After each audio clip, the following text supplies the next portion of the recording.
See, doesn't it just look dumb?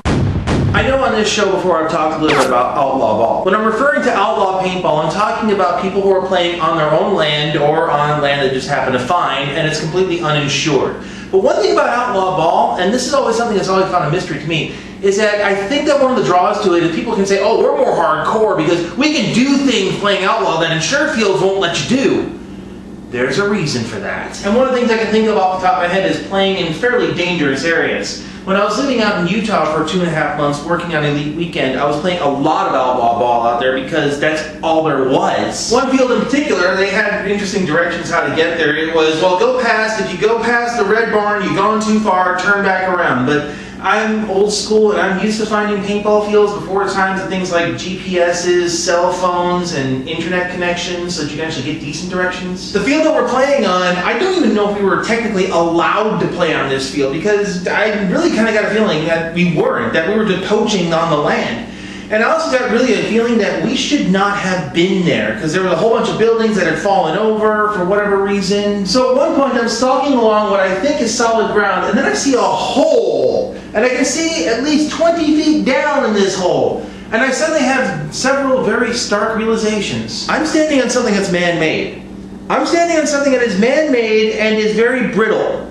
I am standing on something man-made, brittle, and if it gives out under my 250 plus pounds of human being, will probably kill me. And I know I mentioned playing on the farm, but one of the stories I didn't tell you guys was from a little later on in the day. You see, the guy who owned the land, he's also a hunter, and he's got a spotting dog. If you can see where this is going, just enjoy the chuckling now. So I don't even know how we came across this game type, but I guess we were supposed to go out to the field and go find all the very people on the other team. Okay, that's fine. We're starting to go out there, and the guy's dog is jumping alongside of us. The guy's like, go ahead, spot it out, boy. Yeah, fortunately the dog didn't get shot.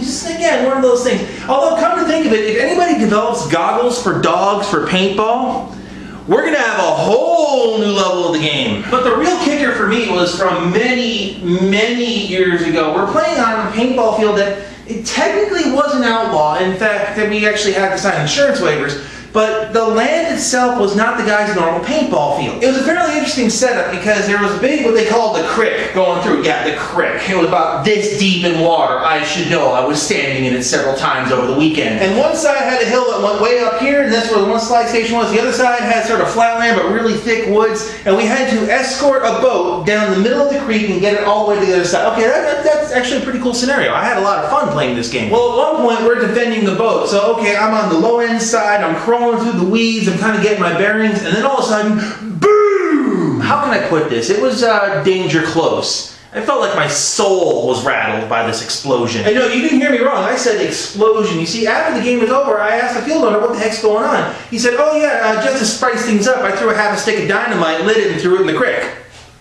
What? And I know that there's a whole bunch of people who play Outlaw Ball who are just going, yeah, we would so do that if we had our hands on a half a stick of dynamite. You know we'd do that.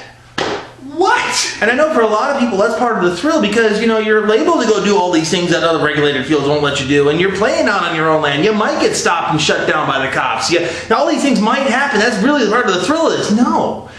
Worst case scenario is you're going to put a black eye on all the people that play paintball. Look, I understand if you really don't have much of a choice, playing Outlaw Ball is not that bad of an idea. As long as you do it safe and as long as you do it by some semblance of rules. If you've got one guy who can take off a game and play referee for a little while, that's awesome. But on the other hand, this is me putting on the responsible cap over here. If there is a local paintball field, you really should try to patronize your local paintball field because these are the places that is going to be safe to go. And if something bad happens, there's going to be a phone there. There's going to be the ability for, oh, I don't know, emergency services to show up. I'm just saying. Oh, but the guy that runs the local field is such a jerk. He charges so much. He does it. Yeah, you know why he charges so much? Because there's so many people playing Outlaw Ball. He's doing what it takes to survive in his area. And yes, I've had this conversation with a field owner before. It's quite enlightening. But if you have no other choice, it's either play Outlaw or don't play paintball at all. Just play it safe, okay? That's all I'm asking.